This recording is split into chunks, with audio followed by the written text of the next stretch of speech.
everyone, welcome back to my channel. For today's video, we are going to be talking about all about design mistakes to avoid that I see in so many homes.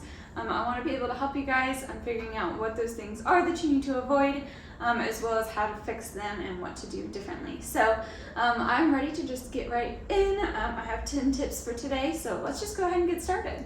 Okay, so the first tip I want to give you guys is the too small rule.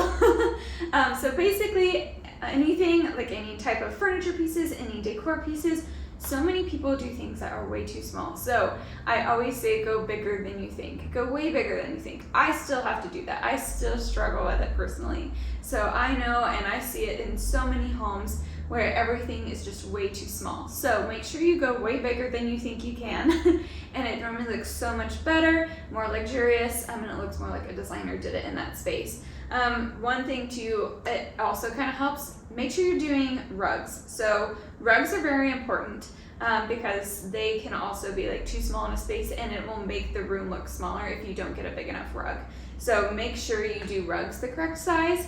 There are a lot of charts and things online that you can kind of look up as well, but make sure you are doing as big of a rug as possible almost in your room. It will help kind of expand the room, make it look bigger, because otherwise it will bring in the room and everything will feel a lot smaller. So make sure you're doing rugs the right size. Like I said, any big furniture pieces, make sure you're doing those a bigger size, as well as any decor pieces, because a lot of times with decor pieces, people will get a lot of small things, and what it'll end up looking like is just like there's clutter everywhere. So make sure you are doing a big enough size on all of the pieces of furniture and decor. Okay, the second mistake that I see a lot is everyone pushing everything up against walls. Now it makes sense for some things like the console behind me here, and simple things like that. But what you want to try to do is kind of bring everything away from the walls, what we all call it as wall-itis. As designers. So you don't want to have wall-itis, and you want to make sure that you are bringing things in and not pushing it up against a wall. It will also bring that like designer feel, even if it is a small space. If you can even pull your couch away from the wall, that will help you tremendously. It just makes it feel more design. I don't know what it is exactly, but trust me, pull things away from the walls and it will help you so much, and it will feel so much better in the space. Okay, the third thing I see all the time, and it always drives me crazy in homes, and this is just a personal thing, but it's always hanging pictures up way too high, and they're always way too small. So both of those things drive me crazy. So lots of times I see really tiny pictures in places, and they are way up, like close to the ceiling on the walls, and it drives me crazy. So make sure you are doing really large pieces. So you can't really see it, but obviously on either side of my fireplace, I have the giant canvases that I actually did, and my roommate, and we did those entire canvases ourselves, and they are giant, and I tried to find like the biggest ones I could to fill up that space, because I didn't want it to be too small. The other thing to always think about too whenever doing it is to always make sure whenever you are hanging something to kind of do it at eye level. A lot of people do it way too high, thinking that they need to fill the space and it will bring your eyes up and it'll make it seem more grand, but that is not the case. Doing bigger pictures at eye level will help tremendously in that space. It will completely transform it if you do it that way. Another thing, another tip kind of with that is, I know like sometimes you don't have pictures that are as big as like that picture frame, but you want a giant picture frame, and lots of times what I do is leave white space around the picture. It also creates more of like a clean designer look, and you don't have to get as big of a picture, so you're not being charged as much as the actual frame, but you're still getting that big frame, and it looks a lot better on the wall. So trust me, do everything at eye level, the center of it at eye level, and then also make sure that it is big enough to actually fit the space correctly.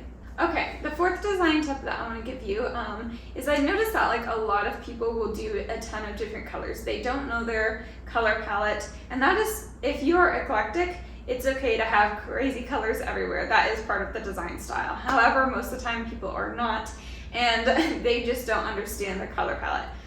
because they don't have one. So I always recommend going in and at least finding, if you can find a maximum of like 5 colors in your home, and do those 5 over and over and over again in different ways around the home. It will all make it all seem super like cohesive, and it won't seem as crazy and eclectic and like you didn't even think it through. So try to just stick to 5 colors, and just repeat those around the home in different areas, and again, it will kind of make it all feel super cohesive. Okay, so the 5th one is super similar to hanging pictures, and this one is curtains. A lot of people hang their curtains too low or too high. So one thing I always say is whenever you bring the curtains right above the actual windows, then that creates like, it looks really weird and old and outdated and not correct. So make sure you're not doing it right above. Do not do the short curtains either. Do the long all the way to the floor, like the floor length. You can find pretty tall ones on Amazon, like 9 foot. So if you are struggling to find that, you can find them on Amazon at a decent price. That's where I found all of mine. But what I always recommend is do at least 2/3 of the empty space above your windows.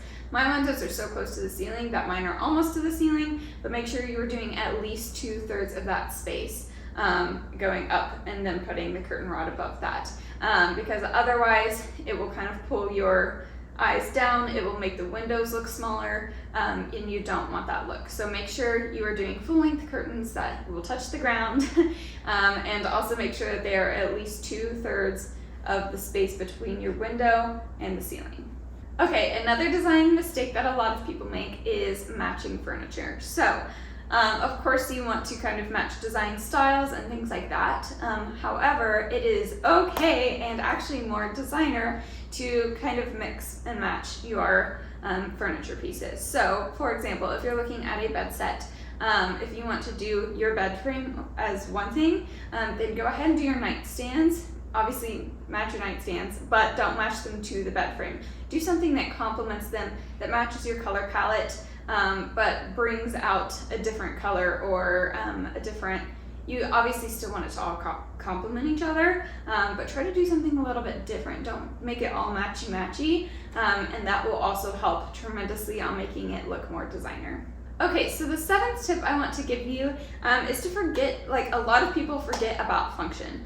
So whenever they're designing, if they are going to the decor, shopping or whatever, they find little pieces that they love and they want to put it out, they will, just find like really cute pieces instead of functional pieces.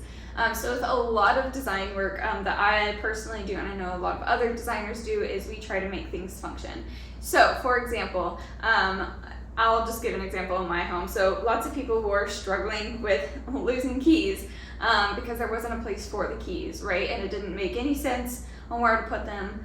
So they were always like in different spots around the house, or maybe there's like a shoe thing. So, they don't know, like your husband or someone always puts the shoes in one spot and there's nothing there to really hold them. What I recommend is taking those habits and instead of getting so frustrated, make it work through design. So like I said, make it all functional. So I have like a bowl on the coffee table that is a beautiful bowl as a design element, but it is holding all of the remotes in it. So everybody knows where they are, they have a space, and it just makes it a little bit more convenient but pretty and seems like it's put together.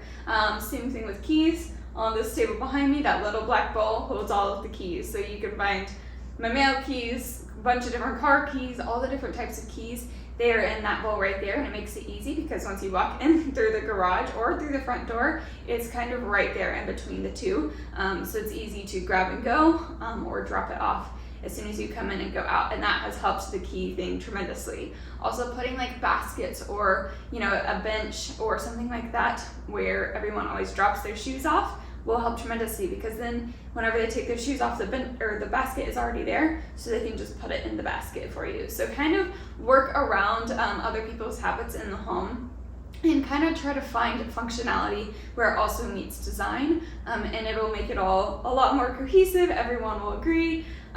It'll make the house stay cleaner and look cleaner and more designer-esque. So I highly recommend always thinking about function. Okay, number 8 that I want to go over is a lot of people don't personalize their home. So they'll buy furniture pieces that they see that they think are pretty and bring them home and set them up. Now what I recommend is always putting up things that are meaningful to you or your family or the people in the home. So whether that even be taking the most basic one is having pictures of you guys up on the walls. And like I said, make sure you're doing the pictures big enough and in the right space. But you know, if you just go ahead and have pictures of you guys or pictures of pets or pictures of, you know, places you guys have been together, putting those up, they will create memories and make your home feel like more like your home.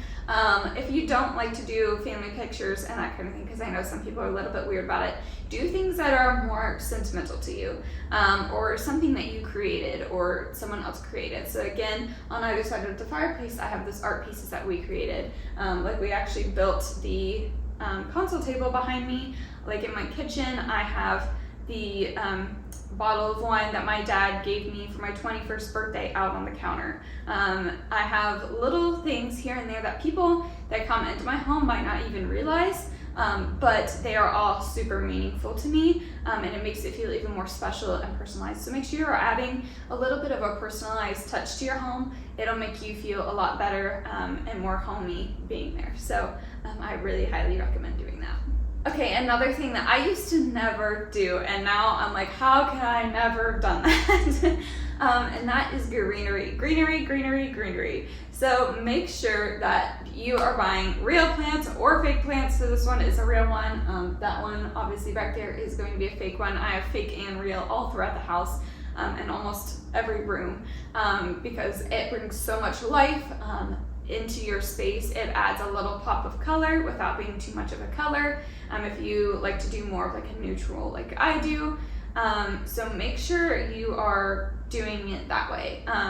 Adding some type of plant, whether it be real or fake. There are a lot of house plants that you can buy that are super easy to take care of. So I have a few. There's one that doesn't ever get any sunlight. I always forget to water it, and it is doing fantastic. So there are several houseplants. You can always like research that and see which ones would work best for your area, depending on how much sunlight they get in that space, wherever you need a plant. If you don't know what to put in a space, it probably needs a plant, so just put a plant there. So that's what I found, and I think it livens up the space so much, and it makes it feel so much more like warm and inviting and comforting, is bringing plants in. Okay, and the last and final tip that I want to give you guys, the 10th tip for today, is basically that you don't have to fill every single space. So a lot of people will end up actually cluttering their home, and it will look like too much and not like a designer did it because you're trying to fill and cram in every single space. You do not have to do that. I promise you that there is no need to do that. So instead, what I recommend is sticking to, like I said, the larger decor pieces that will fill the space a little bit better, and it won't seem as cluttered. If you have a bunch of small like little pieces in one area, that will make it seem more cluttered. So make sure you are doing one like large piece there instead of a bunch of small pieces, and it will help that design element a lot. And again, it's okay to have empty space. You don't have to fill it. Trust me, it saves you money anyways. And it makes it look more clean and open, and it's just like a breath of fresh air. So what I recommend is don't try to fill every single space in your home, because trust me, you will feel so much better and more like clutter-free without all of that stuff around.